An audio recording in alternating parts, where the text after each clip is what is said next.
I made the following declaration. In the field of world policy, I would dedicate this nation to the policy of the good neighbor, the neighbor who resolutely respects himself and, because he does so, respects the rights of others, the neighbor who respects his obligations and respects the sanctity of agreement in and with a world of neighbors. That declaration represented my purpose then, it represents my purpose now, but it represents more than a purpose now, for it stands for a practice.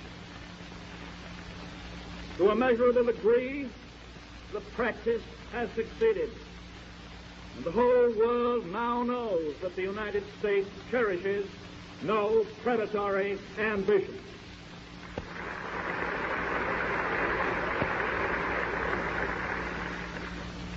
We are strong, but less powerful nations know that they need not fear our strength. We seek no conquest, we stand for peace.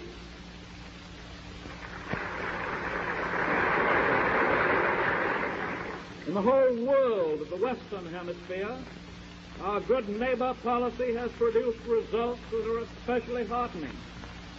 The noblest monument to peace, the noblest monument to economic and social friendship in all the world is not a monument in bronze or stone. It is the boundary that unites the United States and Canada, 3,000 miles of friendship with no barbed wires, no guns, no soldiers, and no passports on the whole frontier.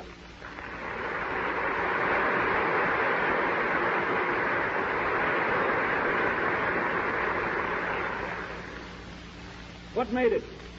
Mutual trust, and to extend the same sort of mutual trust throughout the Americas was our aim. Can be sustained only by scrupulous respect for the pledged word.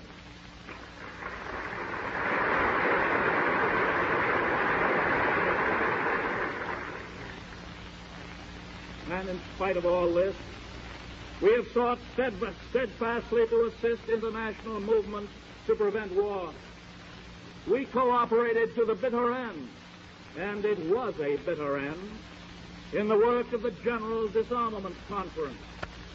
When it failed, we sought a separate treaty to deal with the manufacture of arms and the international traffic in arms. That proposal also came to naught. We participated, again to the bitter end, in a conference to continue naval limitations. And when it became evident that no general treaty could be signed because of the objections of certain other nations, we concluded with Great Britain and France a conditional treaty of qualitative limitations, which, much to my regret, already shows signs of ineffectiveness. We shun political commitments which might entangle us in foreign wars. We avoid connection with the political activities of the League of Nations, but I am glad to say that we have cooperated wholeheartedly in the social and humanitarian work at Geneva.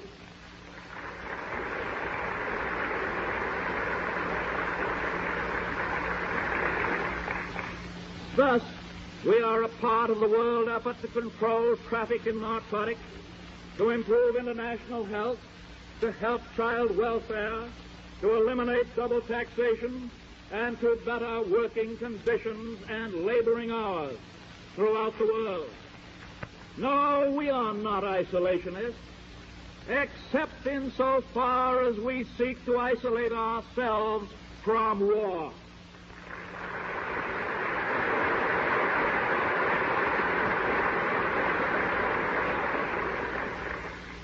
Yet we must remember that so long as war exists on earth, there will be some danger, even to the nation that most ardently desires peace, danger that it also may be drawn into war.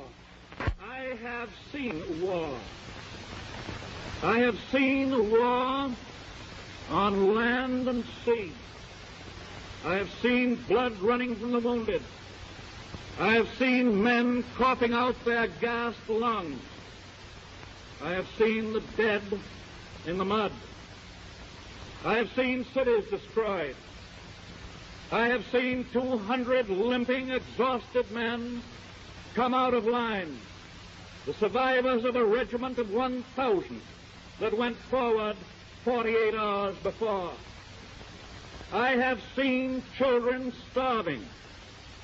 I have seen the agony of mothers and wives. I hate war.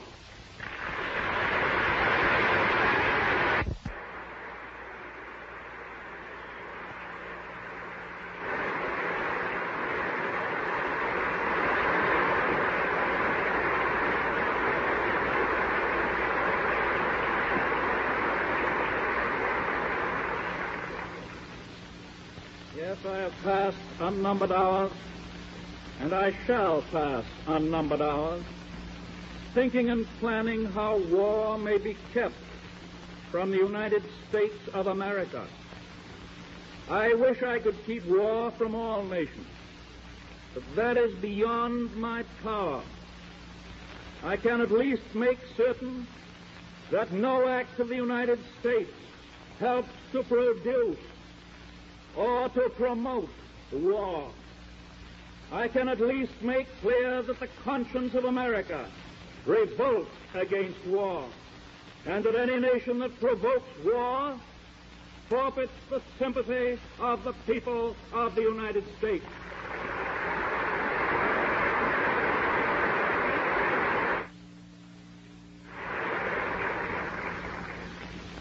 There are many causes that produce war.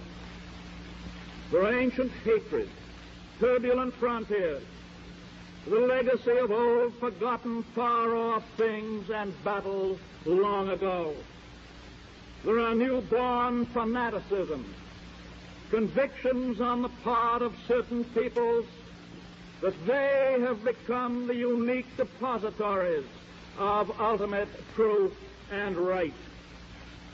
It's clear that our present policy and the measures passed by the Congress would, in the event of a war on some other continent, reduce war profits, which would otherwise accrue to American citizens.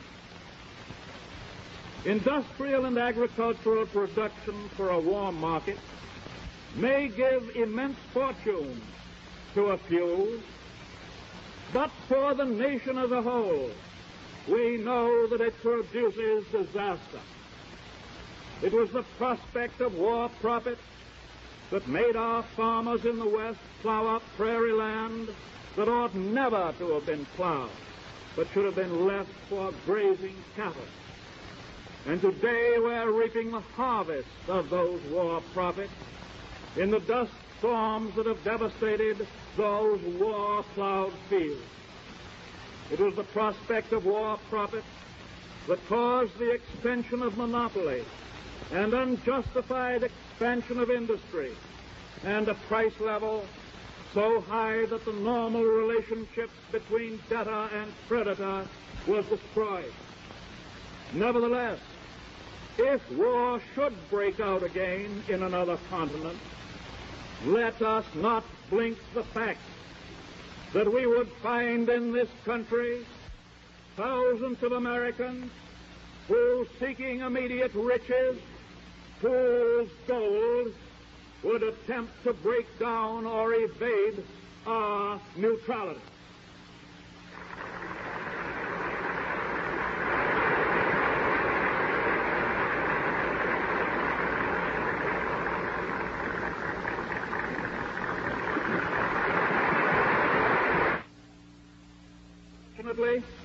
Their views would get wide publicity by methods that you can understand as readily as I do.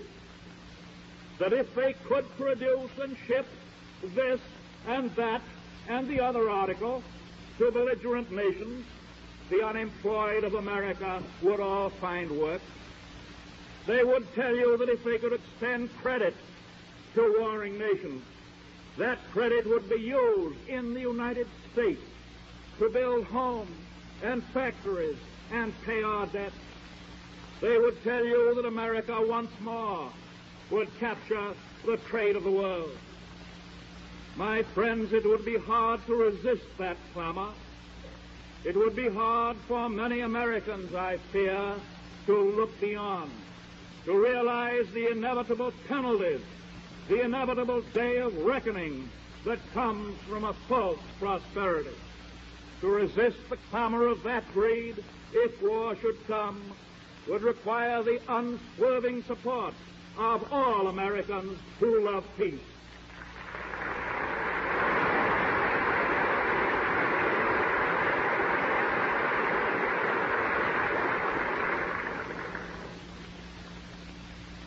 And so, if we face the choice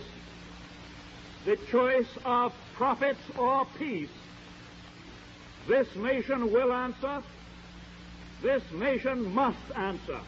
We choose peace.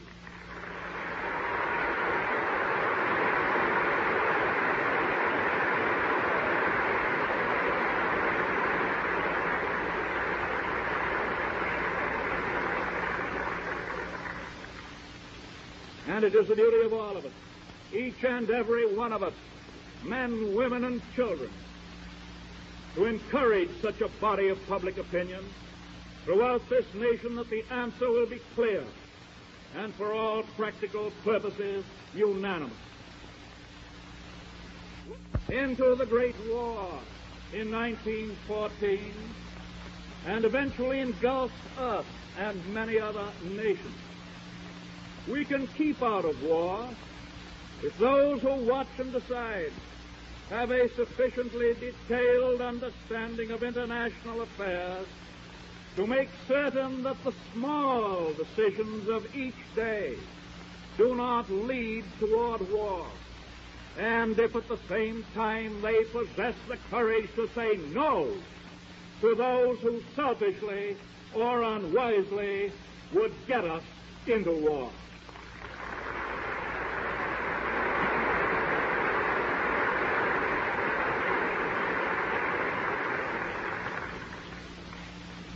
Of all the nations in the world today, we are in many ways most singularly blessed. Our closest neighbors are good neighbors. And if there are remoter nations that wish us not good but ill, they know that we are strong. They know that we can and will defend ourselves and defend our neighborhood.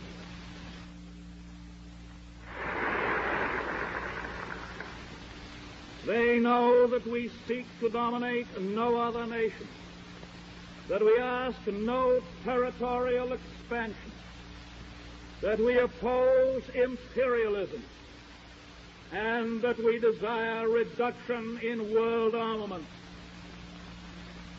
We believe in democracy. We believe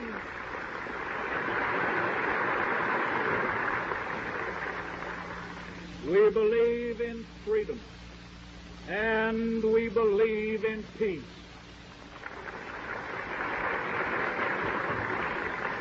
So we offer to every nation of the world the hand clasp of the good neighbor. Let those who wish our friendship look us in the eye and take our hand.